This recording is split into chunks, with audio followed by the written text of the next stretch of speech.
ಧನ ಸಂಪತ್ತು ಸದಾ ತುಂಬಿರಬೇಕಂದ್ರೆ ಈ ಸಿಂಪಲ್ ಟಿಪ್ಸ್ ಅನುಸರಿಸಿ. ಜೀವನದಲ್ಲಿ ಎಲ್ಲರೂ ಬಯಸುವ ಐಶ್ವರ್ಯವೆಂದರೆ ಧನ. ಪುರಾಣ ಕಾಲದಲ್ಲಿ ಹಣಕ್ಕಿಂತಲೂ ಮನಸ್ಸಿಗೆ, ಗುಣಕ್ಕೆ ಹೆಚ್ಚಿನ ಪ್ರಾಧಾನ್ಯತೆ ನೀಡಲಾಗುತ್ತಿತ್ತು. ಪುರಾಣಗಳಲ್ಲಿ ಕುಬೇರನಿಗೆ ಯಾವ ಅರ್ಹತೆಯೂ ಇಲ್ಲದ ಕಾರಣ ಧನವಾದರೂ ಇರಲಿ ಎಂದು ಅಪಾರ ಧನವನ್ನು ಭಗವಂತ ನೀಡಿದ ಎಂದು ತಿಳಿಯಲಾಗಿದೆ. ಆದರೆ ಇಂದು ಹೆಚ್ಚಿನವರು ಯಾವುದೇ ಅರ್ಹತೆಯನ್ನು ಬಯಸದೆ ಕೇವಲ ಕುಬೇರರಾಗಲು ಹವಣಿಸುತ್ತಿರುವುದನ್ನು ಸ್ಪಷ್ಟವಾಗಿ ಗಮನಿಸಬಹುದು. ಏಕೆಂದರೆ ಅರ್ಥವ್ಯವಸ್ಥೆಯೇ ಪ್ರಧಾನವಾದ ಇಂದಿನ ದಿನಗಳಲ್ಲಿ ಪ್ರತಿಯೊಂದು ಹಣದ ಮೂಲಕವೇ ಪಡೆಯಲಾಗುತ್ತದೆ. ಆರೋಗ್ಯ, ನೆಮ್ಮದಿ ಸಹ. ಆದರೆ ಈ ಧನ ಎಲ್ಲರ ಬಳಿ ಅಷ್ಟು ಸುಲಭವಾಗಿ ನಿಲ್ಲುವುದಿಲ್ಲ. ಕೆಲವರು ಮುಟ್ಟಿದ್ದೆಲ್ಲ ಚಿನ್ನವಾದರೆ ಉಳಿದವರು ಮುಟ್ಟಿದ್ದೆಲ್ಲ ಮಣ್ಣು ಎಂಬಂತೆ ಯಾವ ರೀತಿಯಾಗಿ ಹಣ ಸಂಪಾದಿಸಿದರೂ ಯಾವುದೋ ಕಾರಣಕ್ಕೆ ಕರಗಿ ಹೋಗುತ್ತದೆ. ಒಂದು ವೇಳೆ ನಿಮ್ಮ ಮನೆಯಲ್ಲಿ ಇದೇ ಪ್ರಕ್ರಿಯೆ ಕಂಡುಬರುತ್ತಿದ್ದರೆ ಇದಕ್ಕೆ ನಿಮ್ಮ ಮನೆಯ ವಾಸ್ತುದೋಷ ಕಾರಣವಾಗಿರಬಹುದು. ಕೆಲವು ಚಿಕ್ಕ ಪುಟ್ಟ ಬದಲಾವಣೆಗಳನ್ನು ಮಾಡುವ ಮೂಲಕ ನಿಮ್ಮ ಮನೆಯಲ್ಲಿಯೂ ಧನದೇವತೆ ಲಕ್ಷ್ಮಿಯನ್ನು ಉಳಿಸಿಕೊಳ್ಳಲು ಸಾಧ್ಯವಾಗುತ್ತದೆ. ವಾಸ್ತುದೋಷವನ್ನು ಸರಿಪಡಿಸಲು ವಾಸ್ತು ಪರಿಣಿತರು ಹಲವಾರು ಸಲಹೆಗಳನ್ನು ನೀಡುತ್ತಾರೆ. ಇವರು ನೀಡಿದ ಸಲಹೆಗಳಲ್ಲಿ ಪ್ರಮುಖವಾದ ಕೆಲವು ಸಲಹೆಗಳನ್ನು ಕೆಳಗೆ ವಿವರಿಸಲಾಗಿದೆ. ಹಣದ ಮಹತ್ವ. ಹಣ ಇಂದು ಎಲ್ಲರಿಗೂ ಬೇಕು. ಬರೇ ಹಣ ಎಂದರೆ ಸಾಕಾಗದು, ಹೆಚ್ಚು ಹಣ ಬೇಕು. ಏಕೆಂದರೆ ಇಂದಿನ ದಿನಗಳಲ್ಲಿ ನೀರು, ಆಹಾರ, ಆರೋಗ್ಯ, ಮಕ್ಕಳ ಶಿಕ್ಷಣ, ಪ್ರಯಾಣ ಯಾವುದೇ ಇರಲಿ ಹಣದ ಹೊರತಾಗಿ ಸಾಧ್ಯವೇ ಇಲ್ಲ. ಹಣ ಆಗಮಿಸಿದರೂ ಉಳಿಯದು. ಕೆಲವೊಮ್ಮೆ ಉತ್ತಮ ಧನಾಗಮನದ ಉದ್ಯೋಗ ಅಥವಾ ವಾಣಿಜ್ಯ ವಹಿವಾಟು ಇದ್ದರೂ ಕೂಡ ಮನೆಯಲ್ಲಿ ಹಣ ಉಳಿಯಲಾರದು. ಏಕೆಂದರೆ ಹಣ ಎಷ್ಟು ಮನೆಗೆ ಬರುತ್ತದೆಯೋ ಹೆಚ್ಚು ಕಡಿಮೆ ಅಷ್ಟೇ ಖರ್ಚಾಗಿ ಹೋಗುತ್ತದೆ. ಪರಿಣಾಮವಾಗಿ ಇಂದಿನ ದಿನಕ್ಕೂ ಯಾವುದೇ ವ್ಯತ್ಯಾಸ ತೋರದಂತಾಗುತ್ತದೆ. ಇದಕ್ಕೆ ಮನೆಯ ವಾಸ್ತುಗಳು ಪ್ರಮುಖ ಕಾರಣವಾಗಿರಬಹುದು. ಇದನ್ನು ಸರಿಪಡಿಸುವ ಬಗೆ ಹೀಗಿದೆ. ಈ ವಸ್ತುಗಳು ಮನೆಯಲ್ಲಿ ಇರಲಿ. ಮನೆಗೆ ಆಗಮಿಸುವ ಧನ ಪೂರ್ಣ ಖರ್ಚಾಗದೆ ಉಳಿಯುವಂತಾಗಲು ಮನೆಯಲ್ಲಿ ಕೆಲವು ವಸ್ತುಗಳಿರಬೇಕು. ಇದು ಹಣವನ್ನು ಮತ್ತು ಸಮೃದ್ಧಿಯನ್ನು ಆಕರ್ಷಿಸಿ ಮನೆಯಲ್ಲಿ ಸ್ಥಿತಗೊಳಿಸಲು ನೆರವಾಗುತ್ತದೆ. ಹನುಮಂತನ ವಿಗ್ರಹ.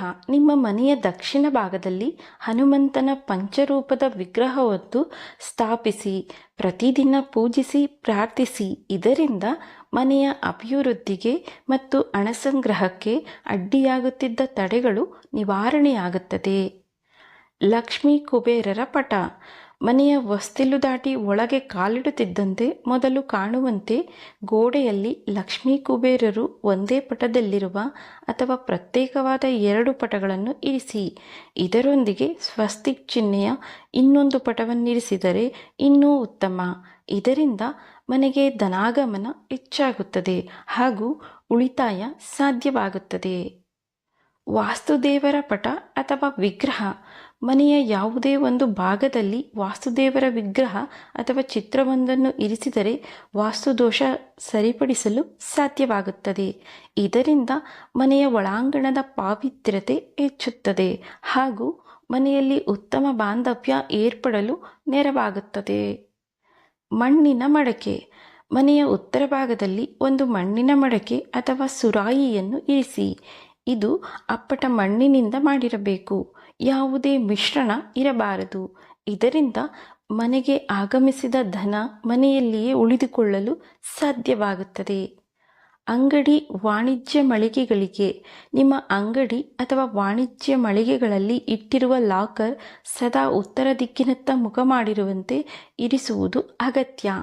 ಇದರಿಂದ ವಹಿವಾಟಿನ ಲಾಭ ಹೆಚ್ಚಾಗಿ ತಿಜೋರಿಯಲ್ಲಿ ಸಂಗ್ರಹವಾಗಲು ಸಾಧ್ಯವಾಗುತ್ತದೆ. ಪೊರಕೆ ಮತ್ತು ಇತರ ಸ್ವಚ್ಛತಾ ಸಾಮಗ್ರಿಗಳು.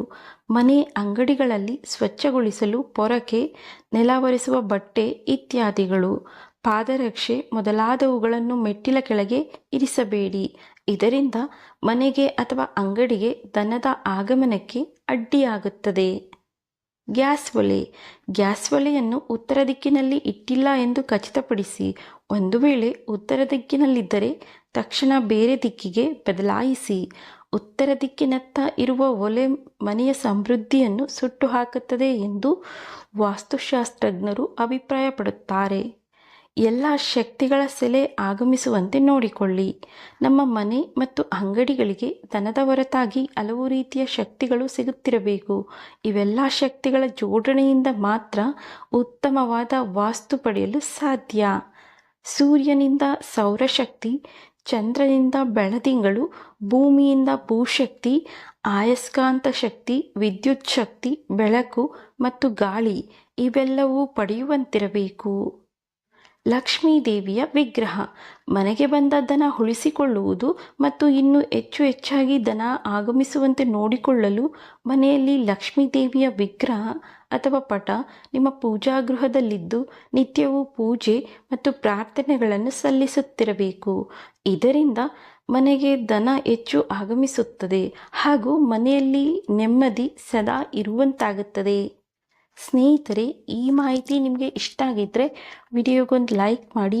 ಹಾಗೆ ನೀವಿನ್ನೂ ನಮ್ಮ ಚಾನಲ್ ಸಬ್ಸ್ಕ್ರೈಬ್ ಮಾಡಿಲ್ಲ ಅಂದರೆ ದಯವಿಟ್ಟು ಸಬ್ಸ್ಕ್ರೈಬ್ ಮಾಡಿ, ಶೇರ್ ಮಾಡಿ, ಸಪೋರ್ಟ್ ಮಾಡಿ.